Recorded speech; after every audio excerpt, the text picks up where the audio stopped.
Hi, it's Orit, and today we're talking about why you're addicted to your trauma. And I want to start this off with a personal story and let you know how I have been there. I have hit rock bottom only to realize that I was addicted to hitting rock bottom. And I've really, most of my clients do hit rock bottom before they start to work with me and before they start to really make this transformation to release their trauma, break the addiction, and break their cycle of misery. And I'm making this video because I don't want you to have to hit rock bottom in order to break your addiction to your trauma. So, what happened for me is I was starting to date my husband, my now husband, Aaron. And in our first month or so of dating, I was being a little bit crazy. I was testing him a lot, needing a lot of control over the relationship, just unhappy with a lot of stuff that he did, just projecting a lot of my own trauma onto him, not trusting him, needing to know who he was talking to, not believing that he was interested. And this was going all the way months into our relationship as well. And he he was great because he really set the boundary of not not being my therapist, not um, basically like not giving into it. He was caring. He showed care for me, but he's like, um, I'm not playing with this, and that really, it really hurt. I just really, that part of me, like that victim part of me, really wanted to be seen and met in my misery. Um, and also felt really hurt that he wouldn't meet me there. But it really snapped something in me. It really shifted something in me in realizing that I was addicted to my own misery. And it's because of my history, because no one believed me that my brothers were physically and emotionally abusing me. It was very minimized. Um, my parents didn't really realize the intensity of it. And no one took care of this part of like this everyday part of my life that was really painful for me. And I had to take care of myself. I had to pity myself and feel bad for myself because of that. Um, and I realized in those days that I was dating Aaron, that if no one else was going to feel bad for me, I had to feel bad for myself. And that was how my addiction to trauma was playing out. And it prevented me from getting the help that I needed. It led us into our breakup. And, we're together now and everything's great. But like that, it led me even before that into terrible relationships with other men. And yeah, like the biggest thing is that it kept me from healing. It kept me from feeling better. I was even in talk therapy for 3 years up until that moment. And I was so addicted to my trauma. I was so addicted to my own misery that I didn't want to break out of it. Like, as much as I told myself that I wanted to feel better, I wanted to have a great relationship, it was a real, like, it would have felt like such a big loss, such a big shock to my nervous system to not have myself care for me, because that's what that was the thing that I felt on a primal level that was going to protect me. Um, and this is something, again, it's like, it's really subconscious for the most part. And I didn't realize it wasn't conscious until this happened. Um, and the reason I'm telling you the story is because this is so common. Like, I know that you want to feel better. I know that you want to heal your trauma. I know that you really tell yourself and believe up here in your mind that you want to get better, but there's something holding you back from really taking that step. And it's not your fault. The thing that happened with me for more than 20 years of my life, that wasn't my fault either, because we're actually hardwired to stay addicted to our trauma. It's kind of a crappy situation, because when we experience trauma, well, we look for signs of danger, right? We're hardwired to look for signs of danger anyway. That's how we've survived. That's how we've come this far. But when you've been through trauma, either one shocking event or a few shocking events, or little bits of shock throughout your life for many years, it's you're even more sensitive to signs of danger. And so your body, your nervous system is protecting you in like 500% more.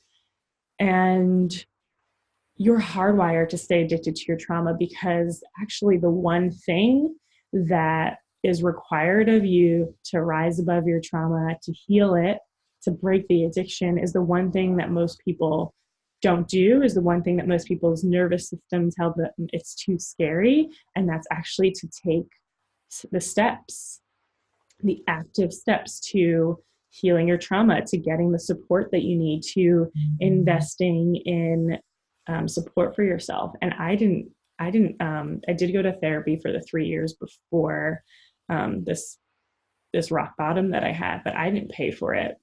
My mom helped, my parents paid for it, which is amazing, which is so great. But it wasn't until I realized that I started investing my own money into my own dance therapy, and as a client.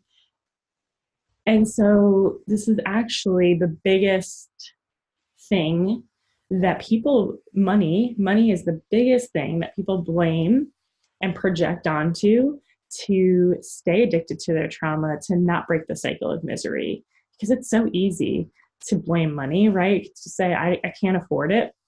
I don't have the money for it. When really, that's financial restrictions are very real, very valid. But sometimes it's such an automatic response that, you give away your power right away to the money. You say, I can't afford that. It's too much. And it's because your nervous system in that moment feels that anxiety of like, I could actually be accessing and releasing my trauma. This is the real deal. I know I need this.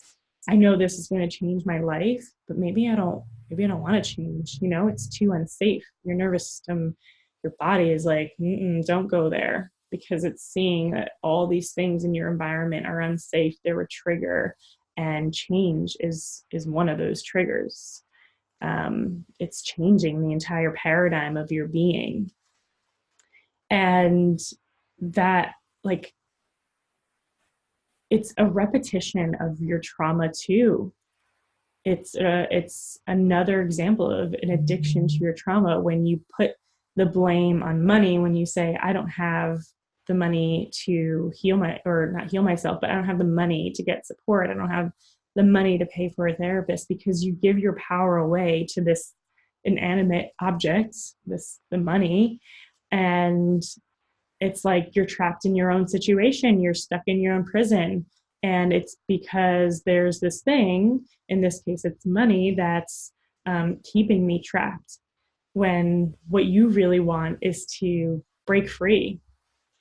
And another thing that, because I work a lot with healing relationships, or with healing trauma for women who are having a really difficult time, really rocky relationships that are basically about to fall apart, another huge excuse that I hear, where I see the cycle of trauma, the addiction happening, is that they say their husbands, their partners won't let them, or they won't understand, so they're not going to let them spend the money.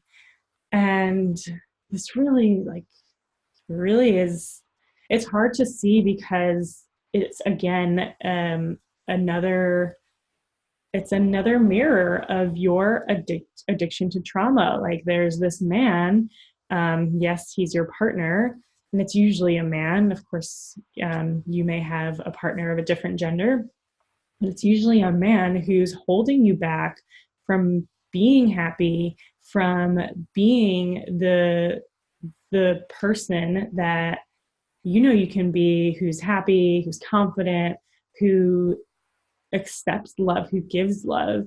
And there's this person who's keeping you trapped in your own prison again, who's keeping you trapped in the situation. And it really mirrors your past trauma of being trapped in a shitty situation where you couldn't get out. And once you realize this, like on a really deep level, and I hope that you do, you really have to take at least one small step, at least one active step to take the power back into your hands, into your body. And even if you're financially limited and you see the solution right in front of your eyes, you see that if I do this, I know I'm going to change, I'm going to be better. I'm going to save my marriage. My kids won't see me explode anymore. And I'm going to be a really great role model. I'm going to be able to be visible and start my business. Like when you see the solution right in front of your very eyes, yet there is something out of your control. I don't really believe anything is out of your control. I believe that you can have all the choice and all the power. You need to take one step and have that holy shit moment. I'm done with this. I've had enough, and I'm really going to do whatever it takes to step out of this, to break this cycle. And that could be just putting aside $1 a week towards an account that you don't touch that goes to your healing. That's so empowering to do that. It's such a difference between saying I don't have the money versus okay, I don't have the exact money right now, but look at me taking steps towards saving up, putting aside like a safe container to which I will build the funds to heal, right? Because when you say I don't have money or I can't afford it, you have the illusion of being powerless. It's totally out of your control. So if you just take that one step, or if it's your partner and you just take that one step, like I had a new client last week who we were taking turns mirroring, basically following and leading each other in movement, giving her the opportunity to see herself through a mirror, which was me. And we took turns, and she said, I'm going to go first.